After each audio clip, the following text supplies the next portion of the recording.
Bienvenidos de corazón a Alpha Centauri. Tengo que disculparme ante ustedes, ya que en otro programa les indiqué por qué no debían comprar una casa en Mallorca, ya que la placa africana se acerca a Europa a la velocidad a la que le crecen las uñas, y se cerrará el Mediterráneo. Les he hablado con gran entusiasmo de las placas tectónicas, de cómo se desplazan los continentes en Europa, en el hemisferio norte, y cómo en poco tiempo, 20 millones de años, Australia se tragará a Indonesia, etcétera, etcétera, pero no les he indicado por qué ocurre así. Lo siento, pero cuando me entusiasmo no me paro. Pero en este caso se lo aclaro. Prometido. Por eso he pensado que mejor matamos dos pájaros de un tiro y tomamos también el calor terrestre. Por eso la pregunta de hoy es: ¿por qué guarda calor la Tierra? Es decir, ¿por qué hay actividad volcánica?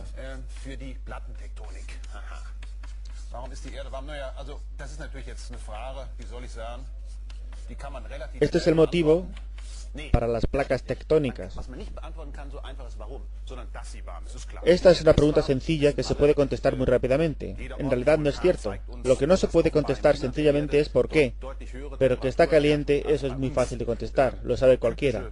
Cualquier volcán nos muestra que en el interior de la Tierra hay temperaturas más elevadas que la superficie. Los resultados típicos de las perforaciones nos muestran que la temperatura de la Tierra aumenta conforme nos acercamos al centro. Y tiene que ser así. De lo contrario, no se podría entender por qué hay volcanes.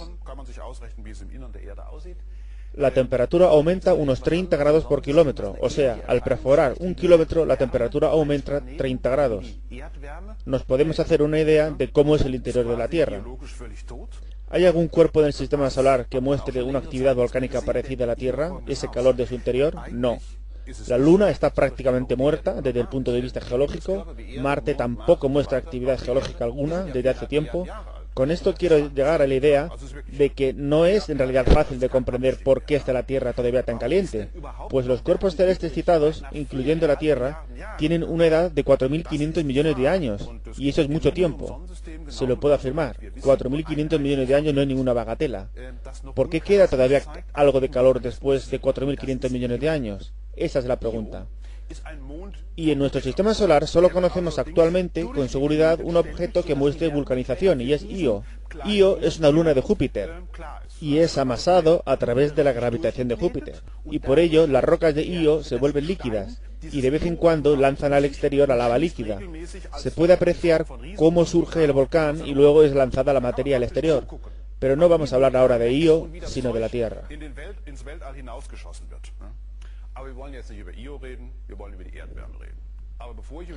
Pero antes de hablar de la Tierra, voy a hablar del mecanismo que es responsable de los curiosos movimientos de placas. ¿Se acuerdan? África empuja a Europa a la velocidad a la que le crecen las uñas de los dedos. La India presiona sobre el continente euroasiático, elevando el Himalaya. ¿Cómo se llega a eso? ¿Cómo se mueve? ¿Cómo surgen en las depresiones oceánicas, zonas de miles de kilómetros de largo bajo el océano, continuamente nuevo suelo marino? Estoy realizando este movimiento de mis manos, como muy bien suena en inglés, I wave my hands. Con esto quiero dar a entender a dónde quiero llegar. Quiero ir a parar a la convección. ¿No saben lo que es la convección? Empecemos pues. Cocina. Placa calorífica. Encima de esta placa hay una cacerola con una gruesa capa de salsa de tomate. Encienden la placa. Lo que sucede primeramente es que la temperatura de la placa fluye hacia la base de la olla y después a la parte baja de la salsa de tomate. Al principio pasa todo por conducción del calor. Eso quiere decir que una partícula de salsa de tomate se comunica con la otra. Aquí hay calor, necesito espacio, se presiona hacia arriba. Con todo esto, el líquido permanece estático. Solo las partículas aisladas entregan energía aquí y allá. Bien. Ahora caliento más la placa y se añade más y más calor, y entonces se forma lo que se entiende por convección, y es que el líquido empieza a moverse. El líquido caliente empieza a ascender, ya que es más ligero que el frío, y vuelve a caer. O sea, para que se produzca la convección tiene que darse dos condiciones. Primera, una fuente de calor. Y segundo, la fuerza de la gravedad. En la ingravidez no hay convección. Bien, está todo claro. Repito otra vez, cuando se calienta desde el suelo a partir de una determinada temperatura, el líquido no puede liberarse del calor y no tiene otra opción que subir, formándose este circuito en movimiento. Y así pasa también en el interior de la Tierra.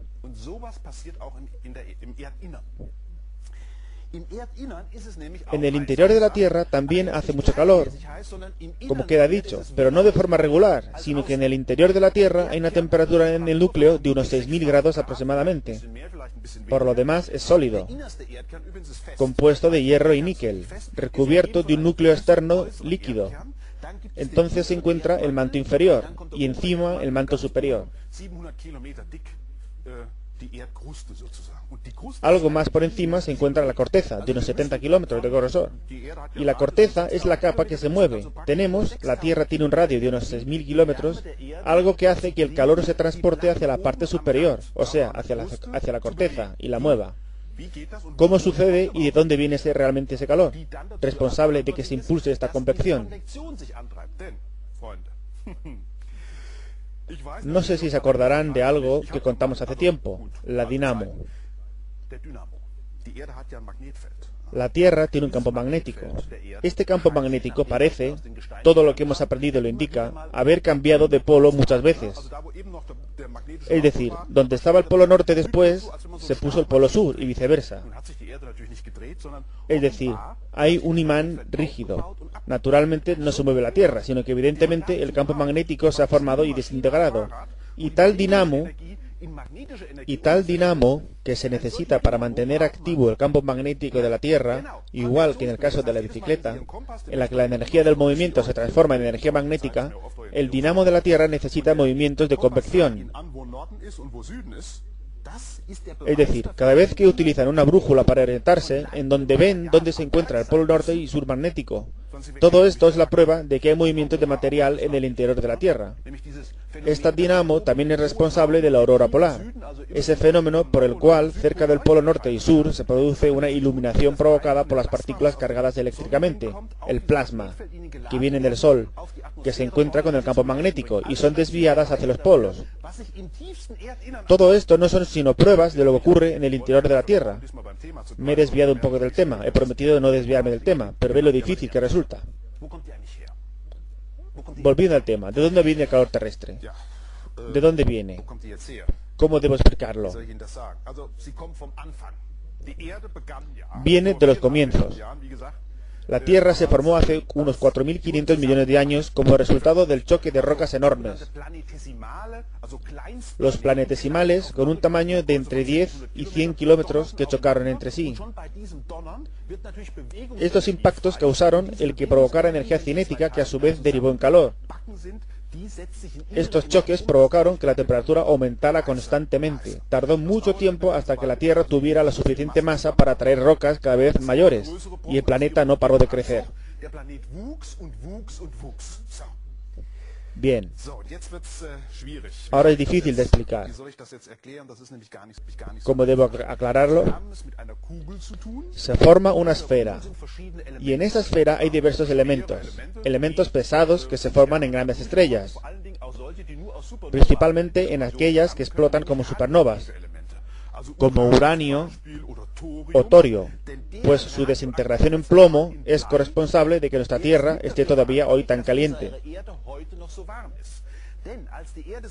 Cuando se formó la Tierra, los elementos pesados como el hierro o el níquel se deslizaron hacia el centro y constituyeron el denso núcleo terrestre. Y todas las rocas de silicatos se colocaron encima, en el manto.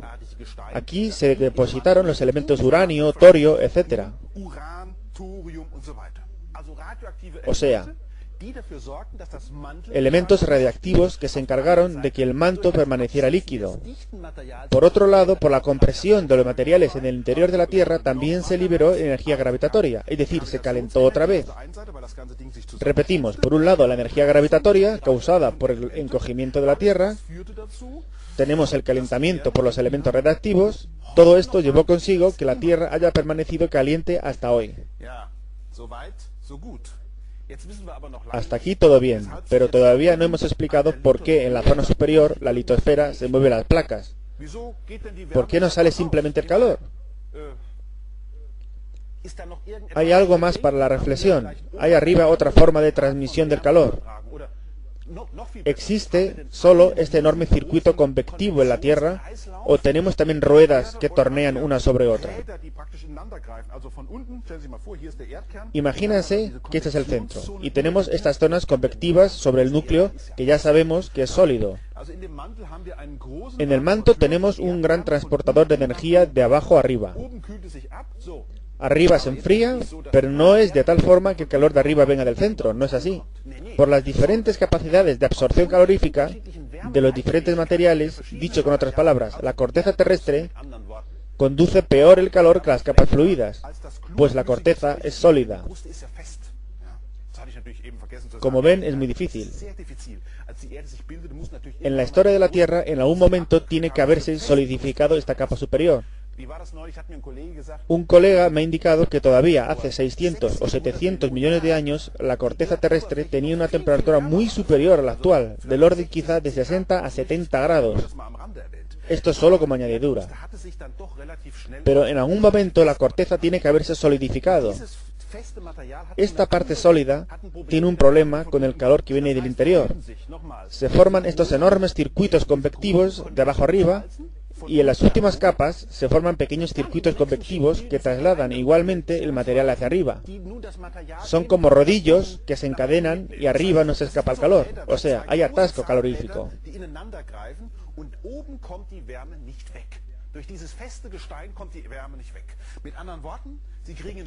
Este atasco calorífico es el responsable de que en algún momento se llegue al estado crítico en donde se dan todos los condicionantes para una nueva convección. Entonces la materia brota del interior y alcanza la superficie. Casi de la misma manera funciona en el fondo oceánico.